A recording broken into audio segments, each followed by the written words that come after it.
welcome to Anther Dish, the show about food, culture, and identity. I'm your host, Dr. Sarah Dugnan.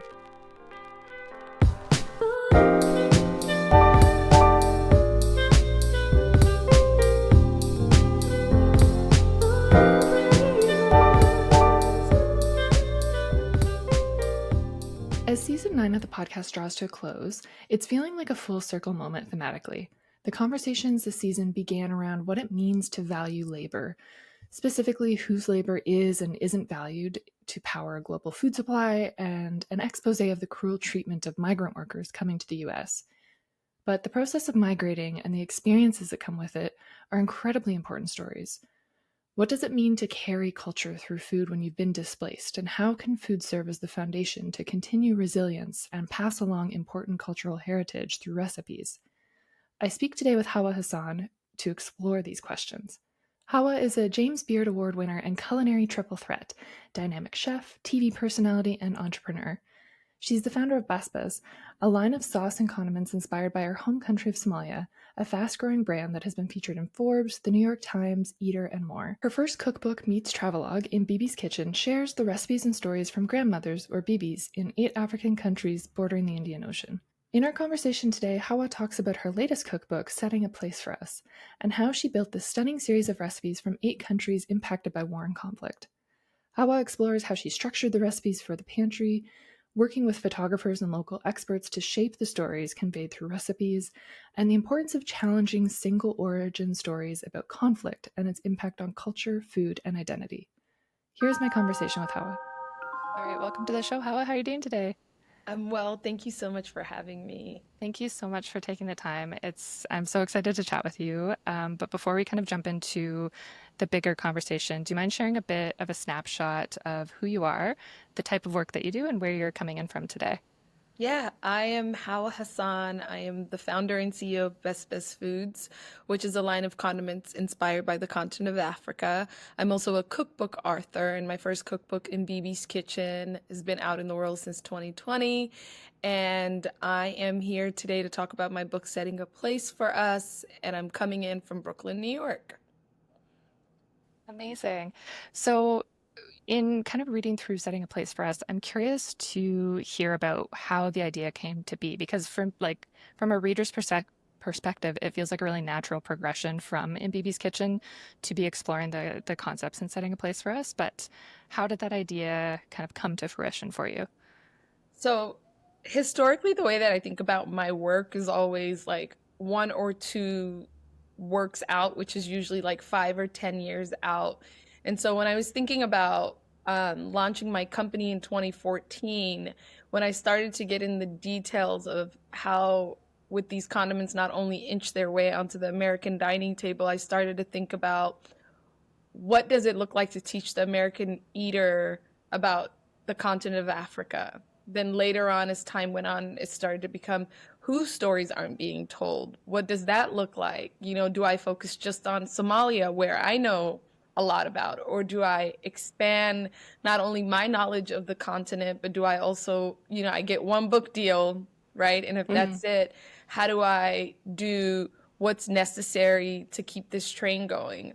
And so I settled on 8 countries. And while I was working on that book, I started to think about the next book. And, the very first time I actually went on a research for this book was before In Bibi's Kitchen came out in February 2020.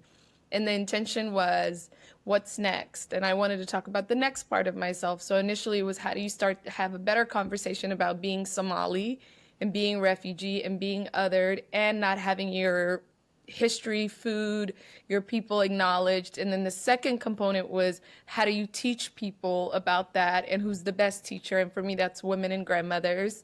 Then the third part is, how do you expand on the identity of you and people like yourself? And so that took me out of Africa and hopefully now puts me into a global conversation about civil unrest and, humanitarian crisis and conflict and all the things that this book is about. But all of it really is it's like I'm the tree trunk and then I'm the tree and then I've got a bunch of branches. So a lot of the history and the work that I do is born from the base of who I am. Oh, I love that. I love the tree analogy as well because it makes so much sense for like how the creative work kind of continues to grow and it's also influenced by like an entire ecosystem as well. Yeah. So, speaking to that, tackling a global conversation around it, in setting a place for us in the introduction, you talk about how food is this like perfect Trojan horse, and it's a welcoming gateway into culture. So, can you speak a little bit more to how you position food as a way to have this global conversation and bring it into like an American audience as well? Yeah, I was talking about this the other day because there was a disagreement with one of the recipes that I made. And like, I think if people watch the video through, then at the end they realize that the recipe, and it's not even the recipe, it's the vision of the recipe, like the optics of the recipe. They realized later on in the video that the thing looks exactly how it's supposed to, but it doesn't show that at the very beginning of the video. Anyway, I started to think about my own work and the things that I've done, and I just had come to this place, and for so long people would be like, "Oh, you're an activist," and I would say, "What?" But I started to think about this, and I do use food as a part of my advocacy to tell better stories, right? So I think there are many different ways to arrive at the table. I think there are many ways to tell a story, and I think sometimes people, write a novel, fiction or otherwise, that tells a story that many people can see themselves in. For me, I tend to use food to get into places and to be with people to tell the fullness of a life lived or a life on the brink of being lived or a story, a recipe being born or one getting ready to not be passed down in a few generations because there's certain things that we're losing in particular societies. And so when I talk about it being a Trojan horse into culture, it's a window. Yeah, that's a great way of framing it. And I'm wondering too about the idea of, going to women and to grandmothers as a way of or not perpetuating, but really tackling this as well. That's something, in conversations in the season, really looking at the idea of like broadening this idea of like what immigrant food is, the value of immigrants, particularly in an American landscape, and how that's not always like it's very quickly flattened. So, can Mhm. you speak a little bit to the idea of being able to bring these to light through like a gendered lens as well? So I come from a matriarchal society, and my husband does too. I'm from Somalia. My husband's from Ghana, and you know, I have no. My husband is an incredible cook, probably the best cook in this house. But I've never. There's never been a a place for me and a man to be in a kitchen together outside of my home and outside of, the work, my work life. And I think historically in our societies, there's an unspoken rule that the kitchen belongs to the women. Mm. And, for me, it's like, what a joy that is because then that's where a lot of the stories are happening. That's where aside from like the juicy stuff, the gossip, that's where, histories are being passed down. That's where just even a way of cutting a tomato can turn into a whole conversation, right? Because you and I might cut a tomato away from us, like knife it away from us, where a grandmother might be holding it in her hand, knifing it towards herself, And so I just think that in my experience, I've known women to have a lot more to say and to share, and I've known them to be the keeper of cultures, of families, and my, I think men are spoken to so often and spoken for so often. My place in all of this is to talk to the people that I don't feel are being talked to or are not being celebrated. Yeah, that's huge. And the way that you spoke to the idea of like the tomato being sliced in the direction is Mhm. something it's one of those things where I think you sometimes like you witness it and you don't necessarily do that thinking about like why someone practices in a certain way versus others. Or it gets dismissed as part of that like domestic scenario rather than this like big broad element of history. It really to me harkens back to the idea of like whenever, particularly when you speak to men that are in the food industry, it tends to come back to this idea of like, oh, well, I learned from my mother, or I learned from my Right. grandmother. And My it's not nonna. like exactly Like, the where is Monona she? stories. Yeah. Can she come on the show as well? So I Hmm. love that you're doing that as well. Because I feel like that's such a huge part of daily life for so many people, and being able to like honor that through storytelling, I think is so huge as well. Yeah, it's very interesting to me. I think now there's a lot more room for cookbooks to honor more than a thing, you know? Yeah. And that hasn't always been the case. And so it's very interesting to see the turn of events taking place, and I hope we stay with it for a long time. Me too. Yeah, it's definitely exciting. And so I guess that brings me into some of the questions that I have about your cookbook creation process, because you were really in the thick of COVID while you were doing the reporting and the researching for this. So can you speak to, the unique circumstances and the process of what this reporting looked like for you?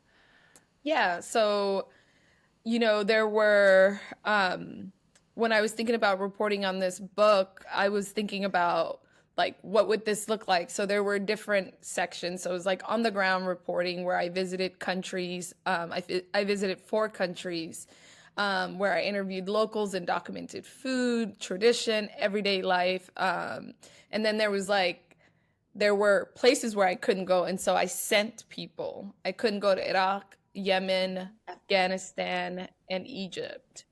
And I sent 4 photographers that I have a lot of love and trust and respect for to collect those photographies and to really speak to me about the temperature of the place and the people. And then I interviewed subjects that I found. So I interviewed people within my community that I found for the book. But historically, when I was thinking about what this would look like, I started to think about my own life and my own country and the things that it's experienced in the last 30 years since we've been in civil unrest. And so some of my guiding principles were, conflict and instability, refugee and migration crisis, humanitarian concerns, historical and cultural significance. Some of these places I didn't even want to talk about. I didn't want to report on, and a lot of the book there's I allude to the things that are happening, and then there's a timeline at the end of the book that hopefully allows the reader to say, oh, all these things have happened. So if one region falls, there's a region nearby that also falls. I wonder what politics are at play here. Mm-hmm. I wonder who is controlling these, what powers be are here that Mm-hmm. are, assisting in all of this. Because I'm not a politician and I'm not a historian. I'm a person with a story that wants to share stories. And so, I wanted to talk about the cultural significance of these places. I wanted to shine a light on some of them being the cradle of civilization.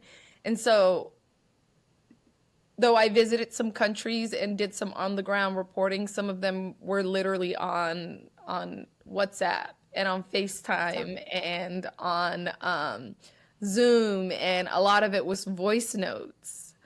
And so the process, and I was a little naive because I thought in BB's Kitchen was incredibly difficult because I didn't have a blueprint, but setting a place for me was difficult in another way because the world was moving differently and people were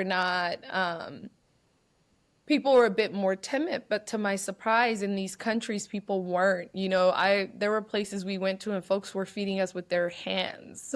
Mm.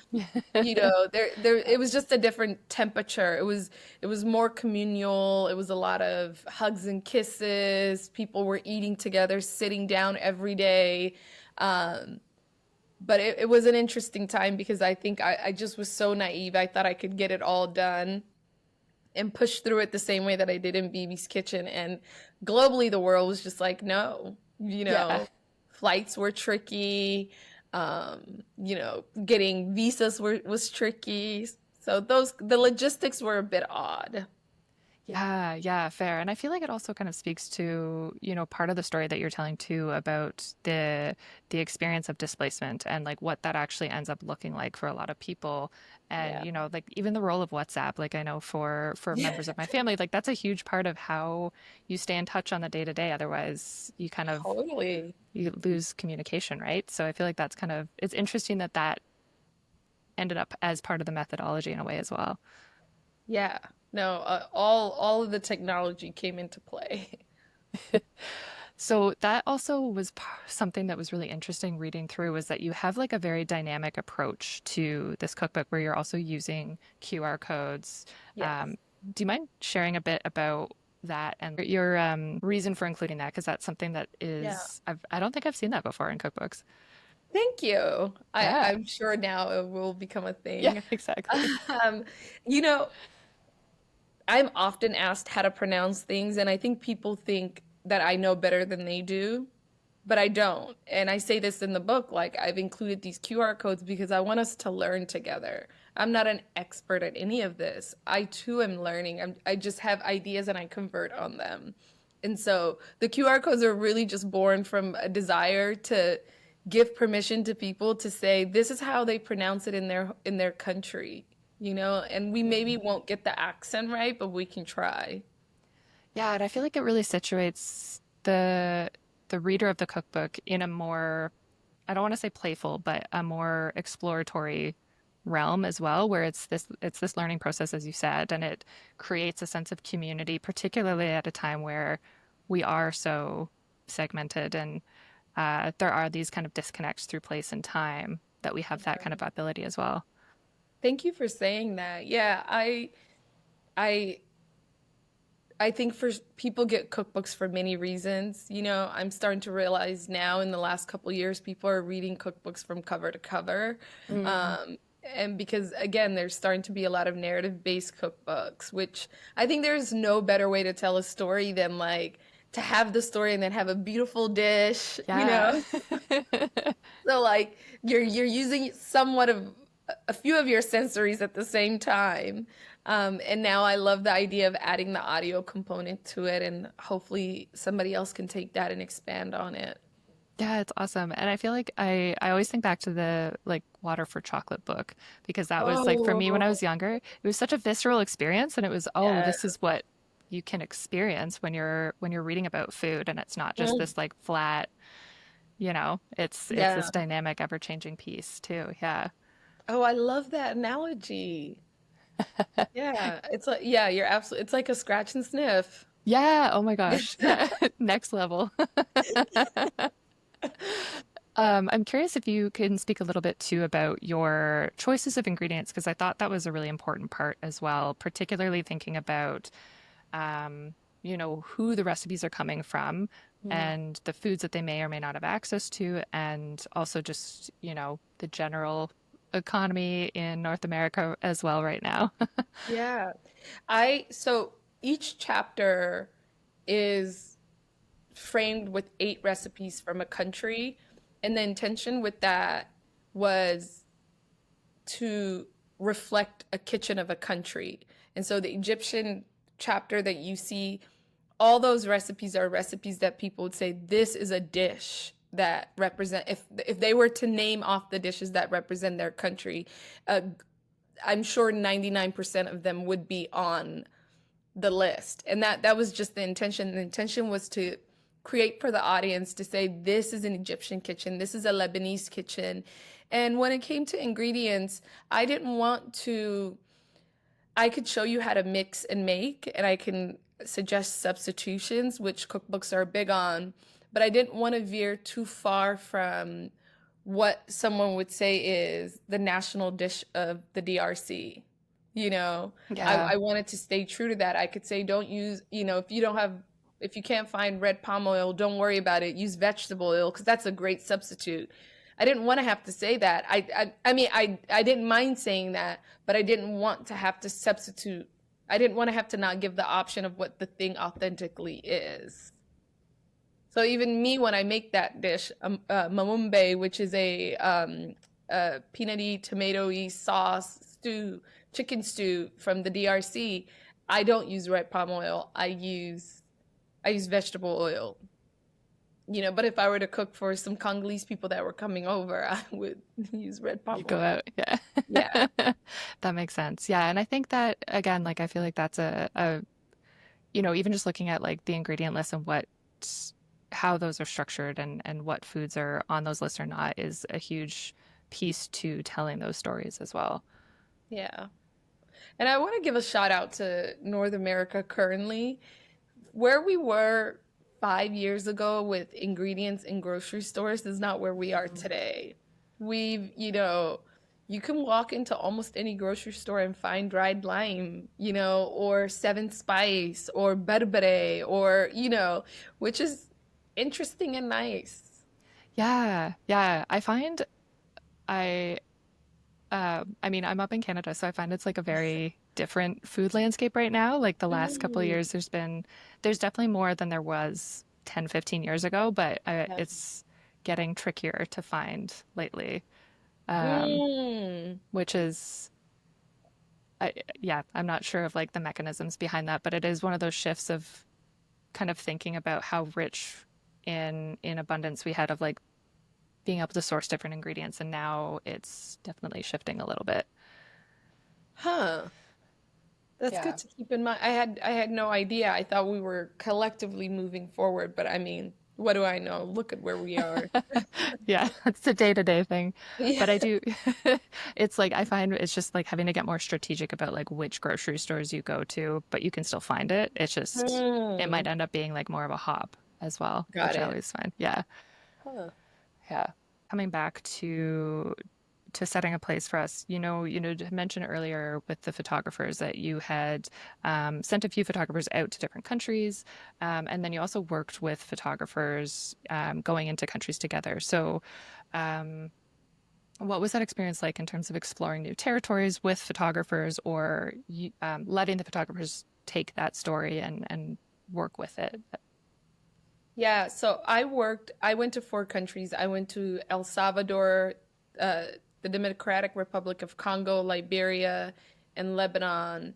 And all four, I went with a friend named Riley Dengler, who is a friend of my husband from college. Wow, Yeah, so nice.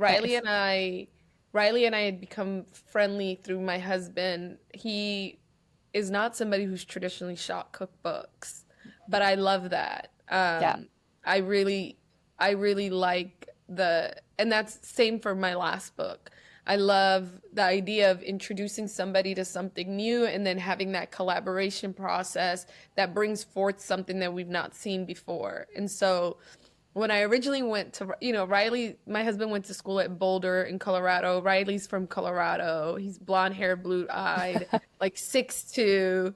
And when I brought this up to him, he said, "Sure, let's do it." And when we got going on the road, what I found best was beyond the style guide that was given to him from me and my team, the best that I could do was let him explore naturally and get things as they were. Mm, And that's normally how I work. I'm not I pride myself on not being too managerial.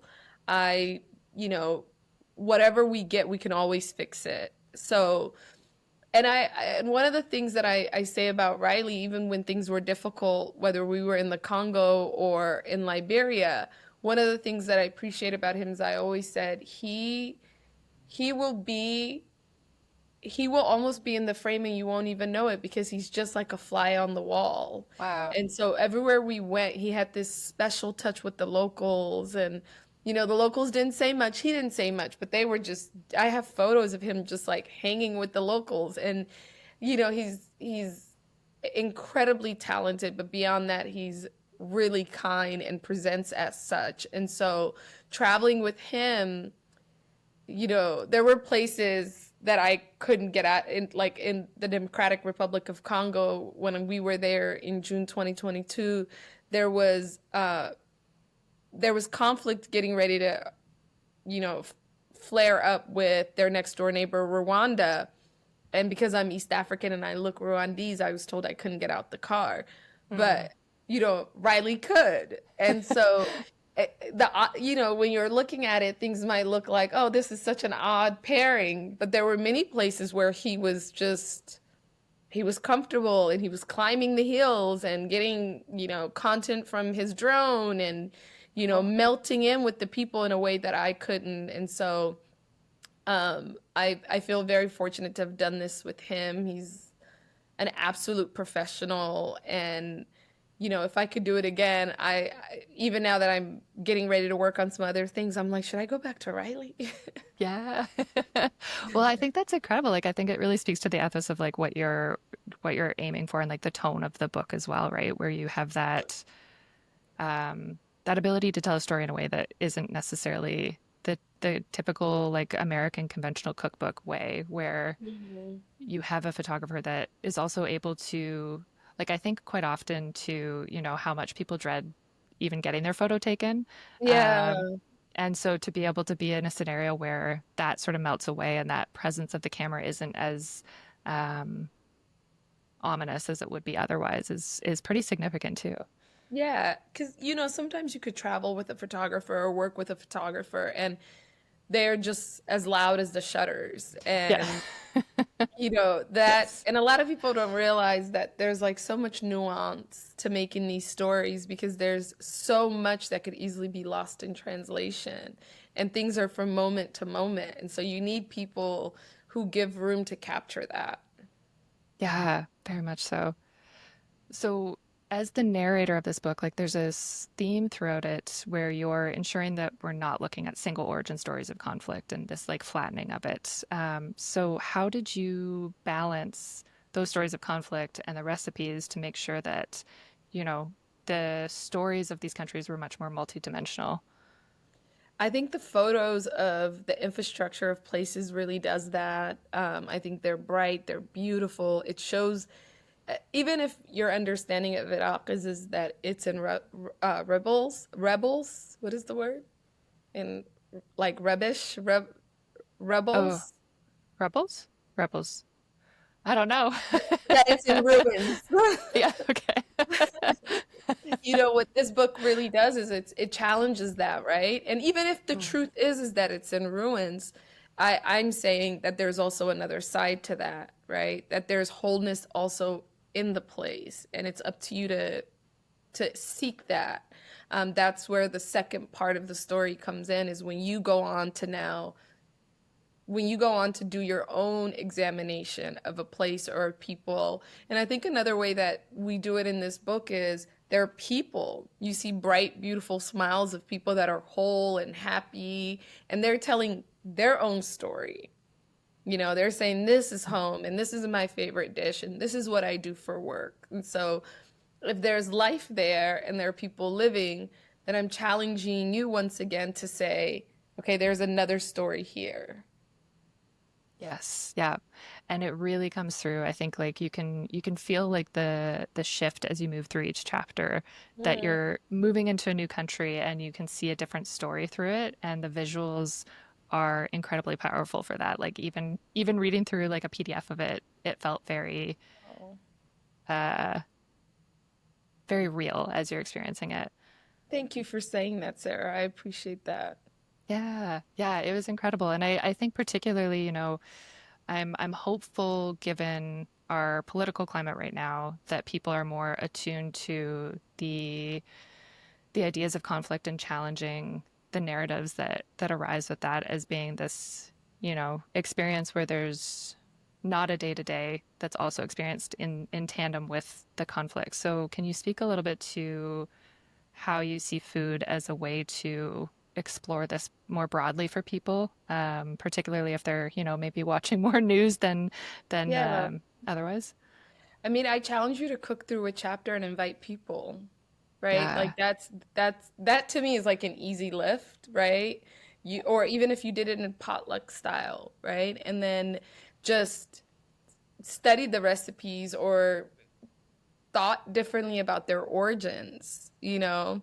Um, there's a uh a baked pasta dish in the Egyptian chapter. And somebody recently asked me, they were like, That's so odd that there's that baked cream pasta dish. It's so French. Hmm. And I was like, that's it. Yeah. That's the questions that you're supposed to be like, whatever the conclusion you arrive at, and it's up to you to examine how did Egyptian culture influence the society we live in or the globe at large, and then beyond that, how did the French influence, and where was this pasta sauce originated? And are there different versions of it across the globe? That is what you could be doing over these chapters. I love that. Yeah, and it's such a I mean, I'm a very like hands-on learner, so I feel like that always speaks to me, but I'm convinced that if you really do get in there and you work with your hands and you're experiencing what you're reading, but then you also have that like physical experience of cooking and flavors. I mean, it's impossible to not take something away and start questioning as well, right? Right. I think that's the best. That would be the greatest gift to me. Yeah, I love that. That is fantastic. In terms of where people can go if they want to learn more about setting a place for us or in BB's Kitchen or the rest of your work, do you mind sharing where people can find you online to follow along? Yeah, I am at Hawa Hassan on Instagram. Perfect. Awesome. Well, I'll Yeah. have that all in the show notes as well as like the cookbook links. But thank you so much, Hawa, for joining me. It's such a pleasure. I love your cookbook and really excited for it to come out for you. Thank you, Sarah. I'm so grateful. That was Hawa Hassan. I've linked her book, Setting a Place for Us, and her website and media in the show notes below if you want to follow along and learn more. You can also find all this at our website at anthrodish.com under episodes. Thanks so much for listening to Anthrodish Podcast. This was the last season of episode 9. The podcast will be on a break until later in 2025. In the meantime, you can find what I'm up to by signing up for my newsletter, Anthrodish Essays, at sarahdugnan.substack.com. Subscribe to my channel on YouTube. I'm going to be playing a little bit with video updates and following along over at TikTok, Instagram, Threads, or Blue Sky for any updates. I'm working on a few exciting new opportunities that I don't want to jinx just yet, but any information on them will be over at my newsletter first. Thank you so much for being here this season. It is one that is full of incredible and powerful and dynamic interviews with people doing important things that challenge and reframe a difficult period of time that we're going through. I hope that these interviews bring you the motivation to keep going, as I know this is what keeps the fire lit for me as well. Sound editing, intro music, and production was done by Lucas Wojcicki at lucassound.com. Anthrodish is produced in partnership with the American Anthropological Association. Thank you so much for tuning in, and I'll see you probably in September or October 2025 for Anthrodish, the podcast. But for other things, who knows?